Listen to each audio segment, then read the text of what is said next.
اور پھر میں لاڈلی ہو گئی نبی پاک کی، پھر لاڈلی ہو گئی، پھر حضور کی نظر کرم مجھ پر پڑی، پھر محبوب کریم علیہ السلام نے مجھے قبول فرمایا، اور پھر رنگ کیا بنا؟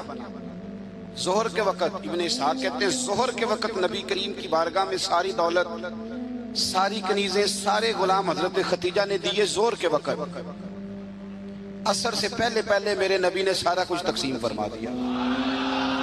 یہ بطور مثال بیان کرتے ہیں، فرماتے ہیں یوں سمجھو کہ ظہر کے وقت دیے اور عصر سے پہلے پہلے حضور نے بانٹ دیے۔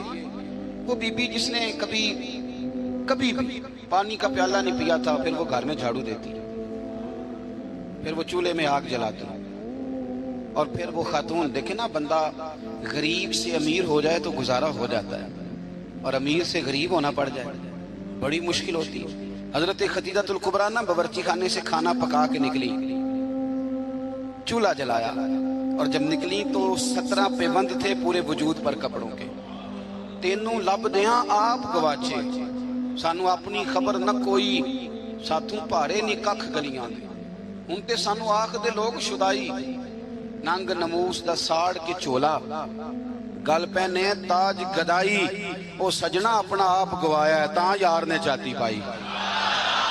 نبی کریم صلی اللہ تعالی علیہ وسلم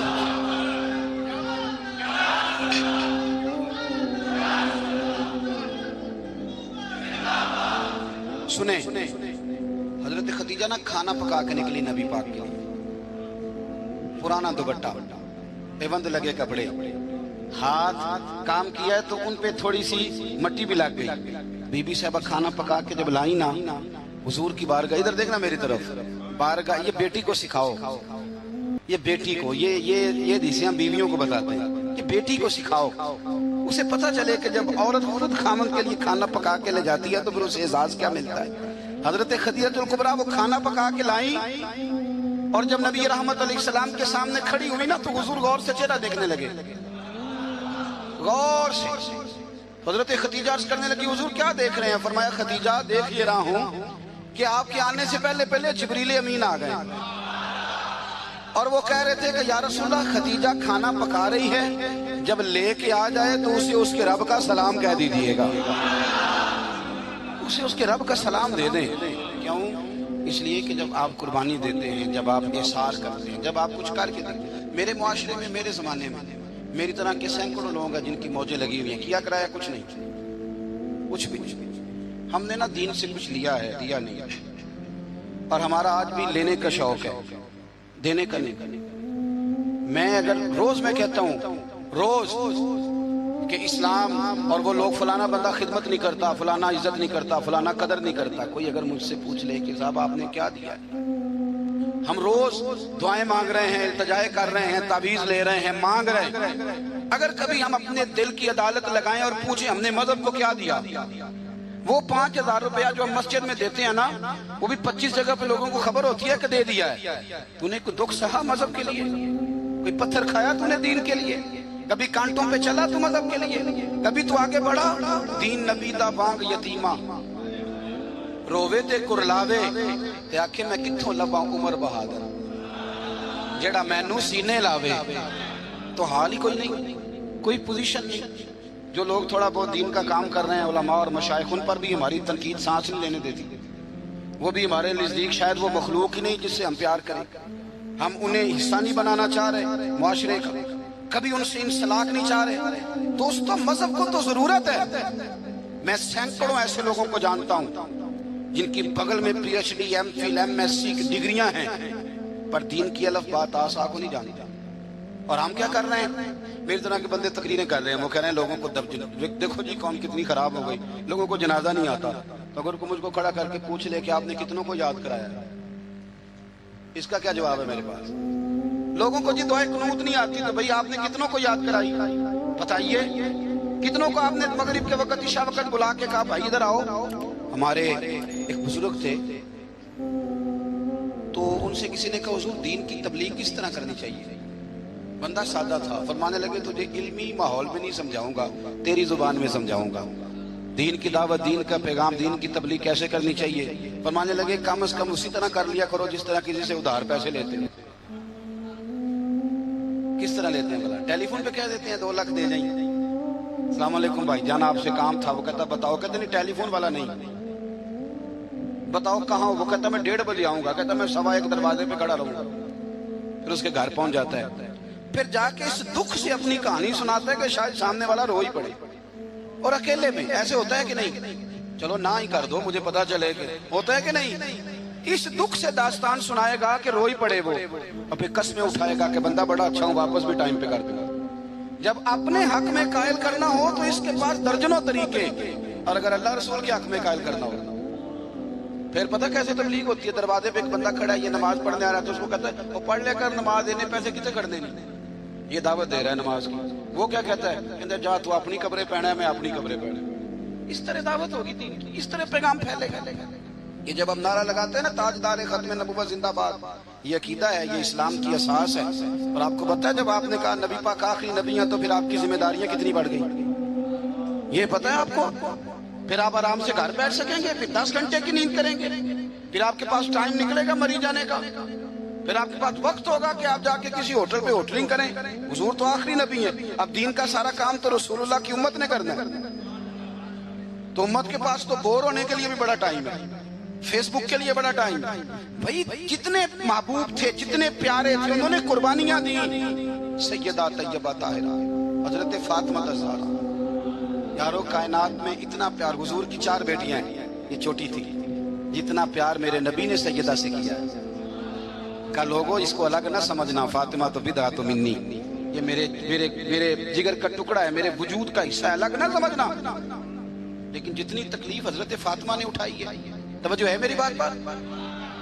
کسی نے پوچھا بی بی صاحبہ گھر سے کب نکلی پہلی دفعہ، کب نکلنا پڑا؟ تو حضرت فاطمہ رو پڑی، فرمانے لگی میری والدہ وصال کر گئی تھی، جناب ابو طالب کا انتقال ہو گیا، مجھے کسی نے آ کے خبر دی کہ فاطمہ حضور حرم کعبہ میں سجدے میں تھے، اور کفار نے اونٹ کی وزنی اجڑی، اونٹ کی اجڑی وزنی ہوتی ہے، وہ لا کے حضور کے کندھے پہ رکھ دی ہے، مولا علی بھی مکے میں موجود نہیں، جناب صدیق اکبر بھی نہیں، تو فاطمہ چلو ذرا، تو حضرت فاطمہ کہتی ہیں چھوٹی سی عمر میں دوپٹہ اوڑھ کے گویا برقع پہن کے میں گئی، اور فرماتی ہیں پھر جا کے میں نے رسول کریم کے سر اقدس سے اجڑی اتاری، یہ شہزادی ہیں، یہ کائنات کی مالکہ ہیں، یہ جنتی عورتوں کی سردار ہیں، اور ان کی آزمائش تو دیکھو، فرماتی ہیں میں نے وہ اجڑی اتاری، پھر حضور کو انگلی تھام کے میں لائی آب زمزم کے کنویں پر، پھر میں نے رسول کریم صلی اللہ تعالی علیہ وسلم کے سر اقدس پر زلفوں پر پانی ڈالا، پھر میں نے دھویا،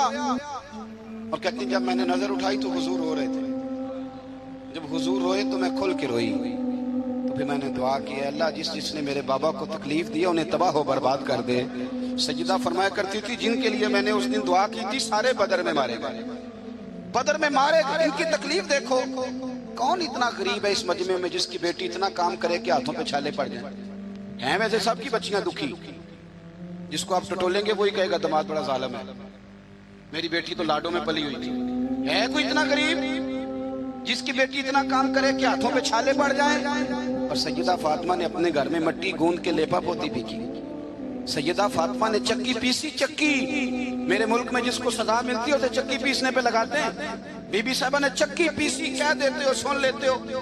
کبھی پتہ ہے آپ کو کہ خاتون خامہ واشنگ مشین پر کپڑے دھوتی ہے تو رات کو کہتی ہے 2 گولیاں لا دو پینا ڈال کے، بڑی تھک گئی، وہ بھائی چکی پیس کے کھانا پکایا، اور ایک وقت کھایا تو ایک وقت بھوک کاٹی، اذیت اور تکلیف میں وقت گزارا۔ حضرت مولا علی کا جب نکاح ہوا تو اپنا مکان کوئی نہیں تھا، مسجد میں سوتے تھے، حضرت عارصہ بن نعمان کا مکان محبوب نے لے کر دیا، اس میں وقت گزارا، تکلیفیں ہیں، آزمائشیں ہیں، لیکن جب دین کو کچھ دینے کی باری آتی ہے، حضرت سیدنا سلمان فارسی فرماتے ہیں نبی کریم علیہ السلام کے پاس مہمان آیا تو حضور علیہ السلام نے فرمایا میرے گھر میں ظاہری طور پر کچھ نہیں، جاؤ کہیں سے پتہ کرو۔ جناب سلمان فارسی فرماتے ہیں میں حضرت علی کے دروازے سے گزرا تو مولا علی پوچھنے لگے خیریت ہے؟ میں نے کہا مہمان آیا ہے۔ توجہ ہے میری بات پر؟ سمجھ آ رہی ہے آپ حضرات کو؟ مہمان آیا ہے، اس کے پاس کھانے کو کچھ نہیں، تو کہتے ہیں میں مولا علی سے باتیں کر رہا تھا تو سیدہ فاطمہ اندر سن رہی، کہنے لگی علی انہیں روک لو، انہیں روکو، تو مولا علی پلٹ کے کہنے لگے فاطمہ 4 دن سے تو بچوں نے کچھ نہیں کھایا، فرمایا ان کی خیر ہے، مہمان کے لیے میرے پاس ہے۔ وَيُقْصِرُونَ عَلَىٰ أَنفُسِهِمْ وَلَوْ كَانَ بِهِمْ خَصَاصَةٌ، ان کے لیے میرے پاس ہے۔ کہا کیا؟ فرمایا گھر میں ایک بستر پڑا ہے، میں کون سا کبھی کبھار تو استعمال کرتی ہوں، جاؤ کسی کے پاس گروی رکھ دو یا بیچ دو۔ او یارو کب ایسا ہوتا ہے، لیکن قربانی قربانی ہوتی ہے۔ حضرت سلمان فارسی کہتے ہیں میں شمون یہودی کے پاس لے کے گیا، توجہ ہے نا میری بات پر، میں نے کہا یہ گروی رکھ لو یا خرید لو اور ہمیں ایک مہمان کے لیے 3 وقت کا کھانا دے دو۔ تو کہتے ہیں وہ خوشبو سونگھ کے کہنے لگا کہاں سے آیا ہے؟ میں نے کہا مولا علی کے گھر سے۔ کہتے ہیں وہ دوڑ کے اندر گیا، پھر آیا، پھر گیا، پھر آیا، تیسری دفعہ واپس آیا تو اس کے ہاتھ میں کچھ صفحے تھے۔ میں نے کہا یہ کیا ہے؟ کہنے لگا میں نے تورات میں پڑھا تھا کہ محمد صلی اللہ علیہ وسلم اور اصحاب محمد آخری محبوب کا طریقہ یہ ہوگا، ان کے غلاموں کا طریقہ یہ ہوگا کہ وہ اپنی جان پر بوجھ برداشت کر کے بھی غیروں کی مدد کریں گے۔ میں نے ساری نشانیاں دیکھ لی تھی، آج یہ نشانی بھی پوری ہو گئی۔ سودا بھی لے جا، کمبل بھی لے جا اور مجھے بھی لے جا تاکہ جا کے میں مصطفیٰ کا کلمہ پڑھ دوں، حضور کا غلام ہو جاؤں۔ بھائی قربانی، اظہار، کچھ دینا، دین کے لیے کچھ کرنا، اپنی خدمات کو پیش کرنا اور مخلص ہو کر، خالص ہو کر۔ یہ بہت زیادہ پوسٹر چھپتے ہیں نا جب ہمارے، اب ہم تو منع میری نہ کر سکتے، 20 30 آدمی بیک وقت ویڈیو بناتے ہیں، تو کسی وقت نہ شیطان حملہ بھی کرتا ہے، وہ کہتا ہے دیکھا کتنی بلے بلے، اس شہر میں بھی اتنے لوگ تھے، فلانی جگہ بھی۔ یہ بڑی مصیبت ہے، آپ کو اپنے آپ کو روک کے رکھنا، کہیں کھڑا کرنا، یہ ایک بہت بڑی آزمائش ہوتی ہے۔ اس لیے ملا رومی نے پورا کلام لکھا ہے، وہ کہتے ہیں زوال والے پر تو آزمائش ہی کوئی نہیں ہوتی، آزمائش تو ہوتی عروج والے پہ، زوال والے کو کیا۔ لیکن کبھی کبھی اکیلے بیٹھ کے سوچتے ہیں کتنا کچھ لے لیا ہے تو مذہب کو دیا کیا، ہم نے دیا کیا۔ آپ یقین کریں مذہب پر جو نظریاتی حملے ہیں، نظریاتی، آپ کی سوچ سے زیادہ ہیں، جو فکری حملے ہیں، فکری۔ اور چوتھا آدمی اٹھ کے سوال جواب کر رہا ہے، چوتھا آدمی۔ میں دیانتداری سے کہتا ہوں، ذمہ داری سے، جتنے عوام کو میں جانتا ہوں وہ دل پہ ہاتھ رکھ کے آج بھی ان کو انشراح صدر ہی نہیں۔ آج تک بہت سارے لوگ ایسے ہیں جو آج تک دل سے اس بات پر راضی نہیں کہ ملک میں نظام مصطفیٰ نافذ ہو جائے۔ میں حکمرانوں کی بات نہیں کر رہا، میں اپنی اور آپ کی کر رہا ہوں۔ کتنے فیصد لوگ ہیں جو یہ چاہتے ہیں؟ سوال ہی نہیں پیدا ہوتا، ہمارا مزاج ہی نہیں ہے، انشراح صدر ہی نہیں لوگوں کو نصیب۔ کتنے لوگ ہیں جو کہتے ہیں کام چل رہا ہے بس چلنے دو۔ دین کے لیے خدمات کرنا، اپنا پیش کرنا، 2 لفظ بول کے تائید کرنا، کسی مسجد سے پیار کرنا، کسی مدد۔ یہ ہمارے یہاں زلزلہ آیا کشمیر میں، ایک مدرسہ بھی ٹوٹ گیا، 25-26 بچے زخمی ہو گئے۔ جتنی تنظیمیں انسانی حقوق کی گئی ہیں وہ آپ کو سب زخمیوں کے سرانے کھڑی نظر آئیں گی، طالب علموں کے سرانے نہیں۔ جتنا استحصال مدرسے کے بچوں کا کیا جاتا ہے، جتنا چھوٹا اور ہلکا انہیں جانا جاتا ہے، اسی مسجد میں جس میں یہ اعلان ہو رہا ہوتا ہے نا کہ مسجد کے بچوں کے، مدرسے کے بچوں کے پیروں تلے فرشتے پر بچھاتے ہیں، اسی مسجد کی کمیٹی نے مدرسے کے بچے کے سر پر کھال بھی رکھی ہوئی ہوتی ہے۔ بھئی اس کے پیروں کے نیچے فرشتے نے پر بچھایا، تو نے اس کی گردن پہ کھال رکھ دی۔ غور تو کرنا، اس کا احساس کتنا تھا، تو نے کہاں کھڑا کر دیا۔ میرے بھائی، دین کا وہ وقار، دین کا وہ احساس، دین کی وہ شان۔ میں تکلیف سے بات کرنے لگا ہوں، تکلیف سے۔ ادھر دیکھو میری طرف، خالی پاکستان ہے کہ اسلامی جمہوریہ؟ چلیں آپ ہی نہیں اتفاق کر رہے تو آگے کیسے جانا ہے؟ بولے ہی نہیں آپ، کیا نام ہے ملک کا؟ بولیں۔ جب آپ کی وفاقی کابینہ کی میٹنگ ہو رہی ہوتی ہے تو کتنے علماء بطور مشیر بیٹھے ہوتے ہیں؟ کتنے؟ کبھی کوئی ایسا تذکرہ ہوا ہے؟ آپ کیا اس مکتبے کی یہ جو شعبہ زندگی علماء والا، اس کی آپ ضرورت نہیں محسوس کرتے کہ یہ بتائیں کہ یہ جو بل پاس ہونے لگا ہے اس کے بارے میں نبی پاک کا طریقہ مبارکہ کیا ہے، حضور کے ارشادات عالیہ کیا ہیں، دین کا منشا اس کے بارے میں کیا ہے؟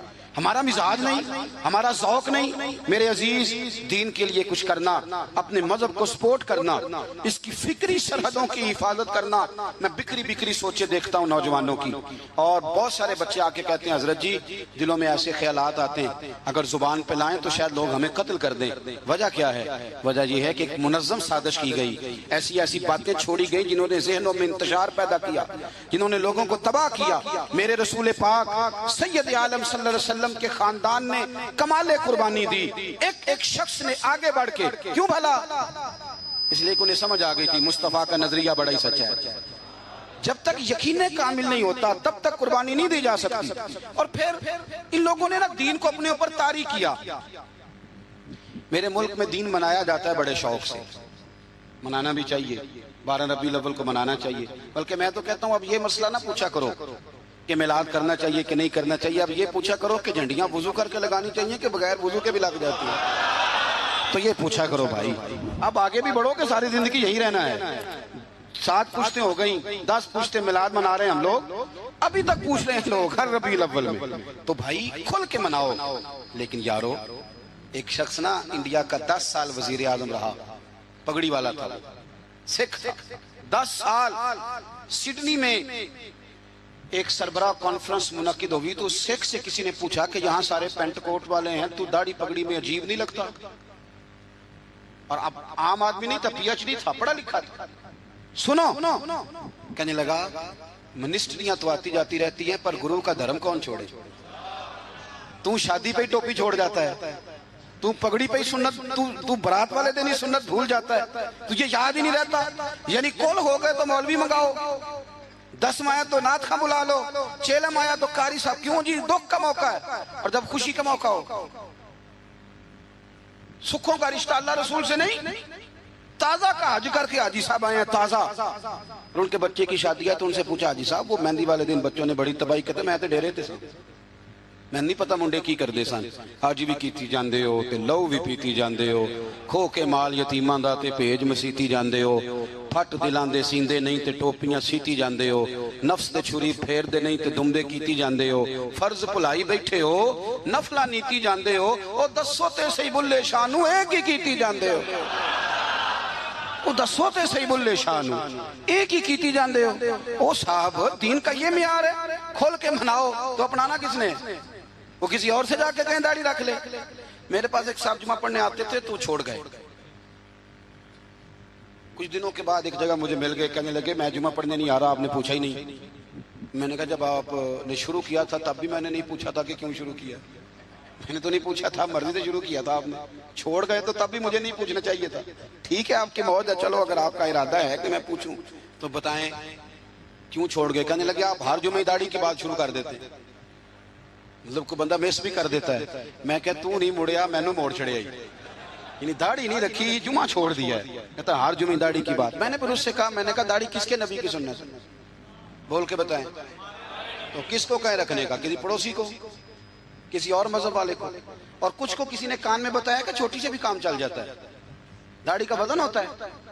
بولیں کبھی کسی نے آپ کو کہا کہ داڑھی میری بہت بڑی ہے تو میرے کندھے تھک گئے، تو رکھی ہے تو چھوٹی بھی رکھنی ہے تو بڑی تو میرے محبوب کا طریقہ ہے، ایک مٹھی داڑھی کے بغیر تو گزارا ہی نہیں، رکھ جو لی تو چھوٹی کا کیا معنی ہوگا؟ ویسے بھی جو حسن اور نورانیت مٹھی داڑھی میں پایا جاتا ہے، آپ کبھی تجربہ کر کے دیکھ لیں۔ آپ سفید داڑھی کو ایک طرف کھڑا کریں اور سیٹھ کو نواب کو جو بیوٹی پارلر سے کلین شیو کرا اسے دوسری طرف کھڑا کریں، سلوٹ کرنے کو اسی کو دل چاہے گا جس کی داڑھی سفید ہو۔ ہاں اور سنو بخاری مسلم کی حدیث، میرے رسول کریم سید عالم نور مجسم شفیع معظم صلی اللہ علیہ وسلم نے فرمایا، حضور فرمانے لگے، نبی کریم فرمانے لگے، لوگوں جس نے 3 لوگوں کی عزت کی۔ یا رسول اللہ کس کی؟ فرمایا عدل کرنے والے بادشاہ کی، قرآن کے عالم کی، اور سفید داڑھی والے مسلمان کی۔ فرمایا جس نے ان تینوں کی عزت کی سمجھے میں نے اپنے رب کا حیا کیا ہے۔ اتنی بڑی بات کر دی نبی کریم نے، اتنی بڑی بات، تھوڑی محبت۔ اہل بیت نے نا دین کے لیے قربانیاں دی اور پھر دین کو اپنایا، بڑے میٹھے اخلاق تھے اہل بیت کے، دل میں بڑی صفائی، طبیعتوں میں بڑی مٹھاس، معاف کرنے کا بڑا ہی جذبہ، معاف کرنے کا بڑا، ہم تو بدلہ لے رہے ہیں، اوہو پنچایت میں کبھی صلح کر بھی لیں تو معافی نہیں دیتے، کہتے ہیں اب تو چودھری صاحب کہہ رہے ہیں مان جاتا ہوں، پھر جب میرے قابو آئے گا نا تو معافی نہیں دیتے، صلح کر لیتے ہیں کسی کے کہنے پر۔ نفسیاتی طور پر ہم بڑے ڈسٹرب اس لیے ہیں کہ ہم بے سکون رہتے ہیں جان بوجھ کے، وجہ ہی کوئی نہیں، لیکن جب تک زندگی ہے اللہ نے زندہ رکھنا ہے، اور جب وقت آ جانا ہے تو پھر کوئی ہمیں بچا سکتا، تو ٹینشن کس بات کی ہے، ڈپریشن کس بات کا ہے؟ ایک بات۔ دوسری بات یہ کہ دوسروں کی نفسیات کا بھی تھوڑا تھوڑا خیال کریں۔ ہم پتہ کیا چاہتے ہیں، سارے میرے مطابق چلیں، پھر نفسیاتی مسائل پیدا ہوتے ہیں۔ میرے ساتھ اگر 100 بندہ پیار کرتا ہے تو ان کے مطالبے الگ الگ ہیں، کوئی کہتا ہے جناب کو پیار ہی کرنا چاہیے، ہر ایک سے مسکرا کے ملنا چاہیے، کوئی کہتا ہے حضرت صاحب اتنا بھی پیار کریں تو لوگ نگل جاتے ہیں، تھوڑی ڈنڈی پٹی بھی ہونی چاہیے۔ دونوں قسم کے لوگ ہیں نا جی۔ ایک وہ شخص ہے جو کہتا ہے اتنا بڑا مجمع ہے تو 2 سیکیورٹی گارڈ بھی ہونے چاہیے. تیسرا کہتا ہے جی یہ عجیب عجیب لگتا ہے, ایک گارڈ رکھے ہوں کسی بندے نے, کسی بڑے آدمی. تو یہ ہر بندے کا مطالبہ. اب آپ نے کیا کرنا ہے؟ آپ نے لوگوں کے مزاج کی رعایت کرنی ہے. جہاں تک آپ پیار کر سکیں آپ نے کرنا ہے, جہاں تک محبت کر سکیں آپ نے محبت. نبی پاک نا بچوں کے مزاج کا خیال کرتے, چھوٹے بچوں. حضور پاک سے گزرتے تو فرماتے السلام علیکم. ایک بچے نے نا حضور کے کپڑوں پر پیشاب کر دیا تھا, اس کی ماں پریشان ہو گئی, بخاری ہے. یا رسول اللہ وہ بچہ تھا پتہ نہیں چلا. تو نبی پاک فرمانے لگے کیا ہو گیا, وہ بچہ ہے, اللہ نے پانی پیدا کیا نا, ابھی اس پہ پانی بہائیں گے سب ٹھیک ہو جائے گا. وہ بچہ ہے. لیکن حاجی صاحب گھر میں بگڑ جاتے ہیں, پوتا اگر پیشاب کر دے کہتے ہیں میں نماز پڑھنی ہوں, وہ بگڑ جاتے ہیں. پیر صاحب بگڑ جاتے ہیں اس بات پہ, علامہ صاحب بگڑ جاتے ہیں, سیٹھ صاحب کہتے ہیں پتہ ہی نہیں بچے نے پیشاب کر دیا ہے. حضور نے فرمایا کہ بچہ بچہ ہوتا ہے, وہ چھوٹا ہے, اس کا ایک مزاج ہے, اس کا ایک مطالبہ ہے. اب آپ یہ کہیں کہ وہ بڑا مجھے پاک صاف سمجھتا ہے تو اس رویے سے میرے ساتھ وہ ملاقات کرے, آپ اس کے مزاج کی رعایت کریں گے. نبی کریم کے غلام کے بیٹے ہیں حضرت اسامہ بن زید, نواسوں کی بات نہیں سنا رہا. زید بن حارثہ حضور کے غلام تھے, ان کے بیٹے ہیں, چھوٹی عمر تھی, ناک بہ رہا تھا. ویسے دادا جی ناک صاف کر دیتے ہیں پوتے کا, ہو سکتا ہے وہ ڈانٹ دیں کہ چل دوڑ جا کتنا گندا, اماں سے کہا تیرا ناک صاف کرے, چل نلائق. نانا بھی کہا چل بھاگ جا, کیونکہ وہ حاجی صاحب نے وضو کرنا ہے, نماز پڑھنی ہے, تو ان کے قریب یہ چیز آگے تو بڑا مسئلہ بن جائے گا. نبی کریم صلی اللہ علیہ وسلم نے کہا عائشہ اسامہ کے ناک بہ رہی ہے صاف کر دو. حضرت عائشہ کہتی ہے میں ذرا اٹھی کو کپڑا دیکھ لوں تو حضور جلدی سے اٹھے. ایک روایت تو یہ ہے کہ حضور نے ناک پونچھ دیا, اور دوسری میں ہے کہ نبی پاک قریب پہنچ گئے. جناب عائشہ کہتے ہیں میں نے ہاتھ پکڑ لیا, میں نے کہا حضور کپڑا لینے گئی تھی, آ گئی. کہتے میں نے اپنے ہاتھوں سے ان کی ناک صاف کر دی, ریٹ صاف کر دیا. اللہ کے رسول گویا میری طرف دیکھ کے مسکرائے, حضور راضی ہوئے. بچے تو بچے ہوتے ہیں, بچے تو بچے ہوتے ہیں. اب آپ کو بچہ حاجی صاحب مانے, پہلے نمازی صاحب مانے, آپ کو پہلے بچہ جو ہے وہ بڑا سیاںہ مانے, سمجھدار مانے, عقل مند مانے, پیر صاحب مانے. چھوٹا بچہ تو وہ نہیں مان سکتا. آپ اس کی نفسیات کے مطابق اس کے ساتھ چلیں. آپ رویہ وہ رکھیں کہ وہ بچہ ہے, وہ چھوٹا ہے. حضور بچوں کے پاس سے گزرتے تھے تو انہیں سلام کہتے تھے. آپ بھی کہتے ہیں, آج سے کہیں گے. حضور گزرتے چھوٹے کہتے السلام علیکم. اور نبی پاک صلی اللہ علیہ وسلم کبھی کبھی نا بچے کھیل رہے ہوتے تو حضور بیٹھ جاتے, فرماتے یار میرے سینے سے تو لگو. حضور زمین پہ بیٹھ جاتے, بچہ یوں ہاتھ پہ, بچہ دوڑا آتا, حضور کے سینے سے جب لگتا تو نبی پاک گر جاتے اور فرماتے اوئے ہوئے تم نے تو مجھے گرا ہی دیا ہے. یہ بچوں کے ساتھ آپ جو رویہ رکھیں گے وہ میٹھا ہوگا. اب آپ کہیں گے چونکہ اب میں ایک عہدے پہ ہوں, میں ایک منصب پہ ہوں, تو یہ آپ کی نفسیاتی کمزوری ہے. پھر کیا ہوتا ہے, بچوں کو ڈانٹ کے رکھا جاتا ہے, بے جا ڈانٹ ڈپٹ, بے جا سختی, اور بے جا ان کے ساتھ رویے, اور ان کے ساتھ بڑی عجیب و غریب قسم کی جو ہے وہ ہماری جو ہے وہ گھٹن گیپ آ جاتا ہے بچوں کے درمیان. بچے, میں کہا کرتا ہوں, پھر بچے ہمیں دکھ نہیں سناتے, وہ پھر غلط آدمی کو دوست بناتے ہیں, پھر اس غلط آدمی کو اپنی بات بتاتے ہیں, غلط آدمی رازدار بن جاتا ہے. آپ ان کی نفسیات کے مطابق ان سے پیار کریں, انہیں ٹائم دیں. آپ دیکھیں یہ کیا سوچتے ہیں, کیا کہتے ہیں, اس طرح کا ان کا رویہ ہے بچوں کے ساتھ. پھر نوجوان جب کوئی ہو جاتا ہے تو اس کی سوچیں جوان ہو جاتی ہیں. نوجوانوں سے معذرت کے ساتھ نبی پاک علیہ السلام نے نوجوانوں کی حکومت سے پناہ مانگی, نوجوانوں کی حکومت سے پناہ مانگی ہے, اس لیے کہ نوجوان بڑی جلدی پیار بھی کرتا ہے اور بڑی جلدی نفرت بھی کرتا ہے. سوچیں مضبوط نہیں ہوتی. نوجوان آدمی, جوان آدمی, بکھری ہوئی سوچیں ہوتی. میرے رسول کریم صلی اللہ علیہ وسلم نوجوانوں سے ان کے مزاج کے مطابق ڈیل کرتے تھے, ان کی طبیعت کے مطابق ان کی ذہن سازی کرتے تھے. ہم نا جوانوں کو وقت نہیں دیتے, ہم مطالبہ کرتے ہیں نوجوان سے کہ وہ ہے نوجوان, باتیں بوڑھوں والی کرے. اگر جوانی میں بوڑھوں والی باتیں کرے تو پھر تو شیخ سعدی کہتے ہیں سارے بوڑھے چھوڑ کے اس نوجوان کے پاس بیٹھو, اس کے پاس فیض زیادہ ہے. اگر ایسا ہو جائے, کیونکہ در جوانی توبہ کردن شیوہ پیغمبری, یہ تو اچھی بات ہے, لیکن میرے عزیز اگر ایسا نہ ہو, ایسا ممکن نہ ہو, تو پھر نوجوان کو آپ اس کی طبیعت کے مطابق ڈیل کریں.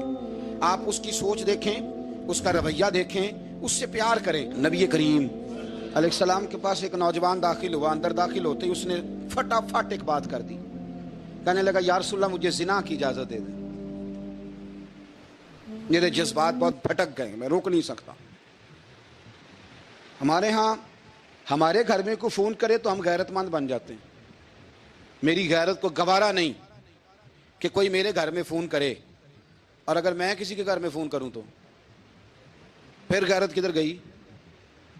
پھر بھی آپ غیرت مند نہیں صاحب, پھر بھی آپ غیرت مند نہیں.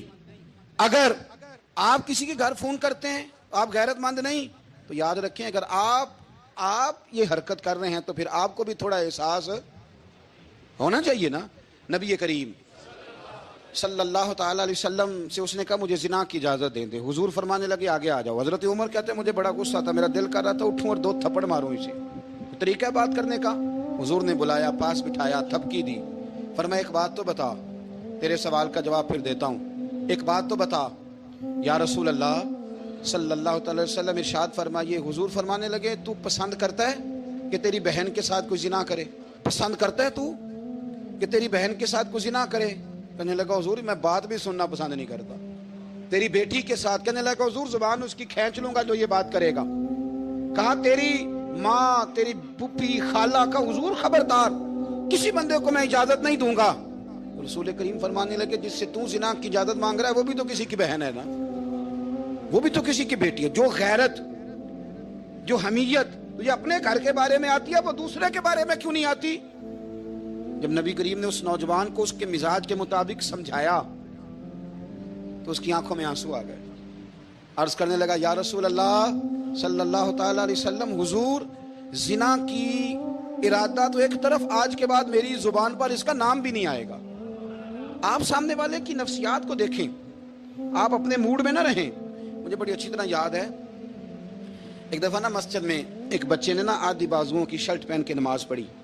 ایک بابا جی نے ان کو نا منع کیا, کہنے پورا کپڑے پا کے آیا کر, پتہ نہیں تمہیں.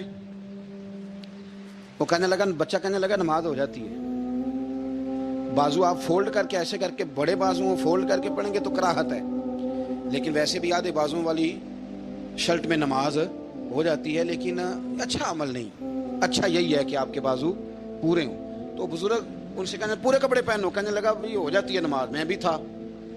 تو مجھے انہوں نے کہا جی حضرت صاحب بات سننا. میں نے کہا جی حکم. کہنے لگے ان کپڑوں میں نماز ہو جاتی ہے؟ میں نے کہا جی ہو جاتی ہے. کہنے لگتا ہے منڈا چودھریاں دا ہے, منڈا لگتا ہے چودھریاں دا ہے. فٹافٹ اسی وقت انہی پیروں پہ میں کہا جی ہے واقعی چودھریاں دا بچہ. لیکن مسئلہ یہ ہے کہ دین چودھری کے لیے بھی وہی ہے اور غریب کے لیے بھی. تو آپ اس بچے بیچارے کو اندر آنے تو دیں, اس کو مسجد میں داخل ہونے دیں, انشاءاللہ کپڑے بھی ٹھیک پہن کے آ ہی جائے گا. لیکن ہم نے تو ذہن بنا لیا ہے کہ ہم نے اپنی مرضی کے مطابق لوگوں کو قابو کرنا ہے. ہم لوگوں کی ذہن کے مطابق اترنے کو تیار نہیں, بس سارے میرے مطابق چلیں. یہ تو بات کو پیشوا کرے گا, مقتدا کرے گا, وہ بھی سمجھائے گا. رسول کریم علیہ الصلوۃ والسلام لوگوں کو جبرن نہیں جھکاتے تھے, حضور دلائل دیتے تھے. نوجوان بچوں کو موقع دیں, انہیں سمجھائیں, انہیں قائل کریں, ان سے پیار کریں, ان کی نفسیات کو سمجھیں, اس کے مطابق ان کے ساتھ آپ ڈیل کریں, پھر آگے بڑھیں. عورتوں کے بارے میں میرے نبی کریم علیہ السلام نے بڑی نصیحت فرمائی ہے. محبوب کریم فرمانے لگے عورت ٹیڑھی پسلی سے پیدا کی گئی ہے, سیدھا کرنا چاہو گے ٹوٹ جائے گی. یہ جیسی ہے اس کے ساتھ ویسے ہی گزارا کرو, اس کی نفسیات کو سمجھ جاؤ. عورت تھوڑا سا چاہتی ہے کہ وہ کھانا پکائے تو اس کی تعریف کر دی جائے. تو بھائی کھڑی ہے صبح سے بورتی خانے میں, 2 لفظ بولنے میں کوئی حرج ہے؟ اور اگر کبھی نمک زیادہ ہو بھی جائے تو کیا خیال ہے, بیوی جان بوجھ کے زیادہ ڈالتی ہے؟ اس کا شوق ہے کہ اس کی انسلٹ ہو. ہمارا رویہ اتنا سخت ہوتا ہے, بعض اوقات اتنا تکلیف دہ ہوتا ہے کہ اس سے جذبات کو ٹھیس پہنچتی ہے, مزاج میں خرابی آتی ہے. تھوڑی تعریف دیکھیں, عورت چاہتی ہے تھوڑا سا کہ میرے خاندان والے, میرے سسرال والے میری تھوڑی عزت کریں. تو وہ اگر سارا کچھ چھوڑ چھاڑ کے آ گئی ہے تو جس طرح ہم اپنی بیٹی کے لیے ذہن رکھتے ہیں عزت کا, اگر تھوڑا اس کے لیے بھی بنا لیں گے تو میرا خیال ہے کوئی حرج والی بات. ہم نا لوگوں کا خیال رکھنے کی بجائے لوگوں کو چڑھاتے ہیں. ناراض تو نہیں ہو جائیں گے آپ؟ نہیں, رہن دینے لگتا ہے تو ہو جانا ہے بھائی, چڑھاتے ہیں لوگ. کسی نے کہہ دیا نا کہ یہ میرے گھر نہ آئے آج کے بعد, باپ نے بیٹے کو کہہ دیا یہ تیرا رشتہ دار نہ آئے, وہ کہتا ہے تو سویرے ضرور آئی, ویکھاں گا تینوں کڑا ڈکدا ہے, آنا صبح. وہ کسی نے کہہ دیا نا اس گلی سے نہ گزرنا, کہنا میں ابھی گزروں گا, تو دیکھ لے جو تو نے کرنا ہے. ہم لوگوں کی نفسیات کے, بلکہ پتہ چل جائے نا فلانے کو فلان چیز بری لگتی ہے, اس کو لوگ زبردستی کرتے ہیں, چڑھاتے ہیں, نفرتیں پیدا کرتے ہیں, اس کے اندر غرور لاتے ہیں, مزاج کے اندر چڑچڑاپن پیدا کرتے ہیں. یہ کام نہ کریں. آپ اپنے لیے کیا گراؤنڈ بنا رہے ہیں کہ لوگ آپ سے نفرت کریں, لوگ تکلیف دیں آپ کو. یہ نوجوان بچے کسی نے ہارن دے دیا گاڑی کا, تو آپ اس نے گاڑی پیچھے کرنی نہیں, وہ ماں بدولت کو ہارن بجا دیا ہے. یہ مہذب قوموں کا یہ رویہ نہیں ہوتا. یہ تو وہ قومیں ہیں جو مطلب بڑی تنگ ہیں اپنے آپ سے. یہ بڑے آوازار لوگ ہیں. ٹھنڈے رہیں, میٹھے رہیں, پیار کریں, دوسروں کے جذبات کا احساس کریں. نبی کریم صلی اللہ تعالیٰ علیہ وسلم نے ایک دن حضرت عائشہ صدیقہ سے کہا, عائشہ تیرے ساتھ ایک بات نہ کروں, حضور کریں. فرمایا جب تو ناراض ہوتی ہے تب بھی مجھے پتہ چل جاتا ہے, اور جب تو راضی ہوتی ہے تب بھی مجھے خبر ہو جاتی ہے. اتنا دھیان رکھتے ہیں خامن کار میں کہ اب اس کی پوزیشن کیا ہے اور اب یہ کیا سوچتی ہے اور کس بات پہ اس کو جو ہے وہ ناراضگی ہوتی ہے. مجھے جب تو راضی ہوتی ہے تب بھی پتہ ہوتا ہے ناراض. تو حضرت عائشہ کہتی ہے نہیں نہیں حضور ایسی تو بات ہی کوئی نہیں, آپ بتائیں. تو حضور فرمانے لگے جب میں کسی اور زوجہ کے پاس تھوڑا وقت گزار لیتا ہوں زیادہ, اور جب میں آتا ہوں تو ناراض ہوتی ہے. یا رسول اللہ آپ کو کیسے پتا؟ فرمایا بتاؤں حضور بتائیں. فرمایا اس وقت جب تو قسم اٹھاتی ہے تو کہتی ہے لا و رب ابراہیم, مجھے ابراہیم کے رب کی قسم. اور جب تو مجھ سے راضی ہوتی ہے تو کہتی ہے لا و رب محمد, مجھے محمد کے رب کی قسم. تو پھر حضرت ابراہیم کا نام لے لے کے حضرت عائشہ کہنے لگی محبوبہ قربان جاؤں, بات بالکل ٹھیک ہے. ایسے ہی ہے یا رسول اللہ, بالکل بالکل ایسے ہی ہے. جب تھوڑی خفگی ہوتی ہے تو میں یہ کام, تو حضور تو لوگوں کے مزاج کا خیال کرتے تھے. نبی کریم کو تو پتہ ہوتا تھا, لیکن ماں بدولت کہتے ہیں سارے میری مرضی کے مطابق چلیں. ہاں میں نے زندگی میں یہ تجربہ بھی کیا ہے کہ آپ لوگوں کا خیال رکھنے لگ جاتے ہیں تو لوگ خراب بھی ہو جاتے ہیں, اس میں کوئی شک نہیں. وہ سمجھتے ہیں شاید میری ضرورت بڑی ہے. نہ یہ بات نہیں بھائی, بات کچھ اور ہے. حضور رحمت اللہ للعالمین ہے نا, تو کافر ہے یا منافق ہے حضور کی تو ڈیوٹی ہے پیار کرنا. لیکن کافر کو تو چاہیے نا کلمہ پڑھے, منافق کو تو چاہیے نا مومن بنے. او بھائی میں نے کہا وہ بزرگ ہیں, ان کی ذمہ داری ہی پیار کرنا ہے, وہ جو بھی جائے گا اس سے. لیکن تو بتا تو نے پیار میں سے سیکھا کیا ہے, لیا کیا ہے, تیرے اوپر اثر کیا ہے. پیار کرنا شفقت کرنا اور ہے, یہ جملہ میرا یاد رکھنا.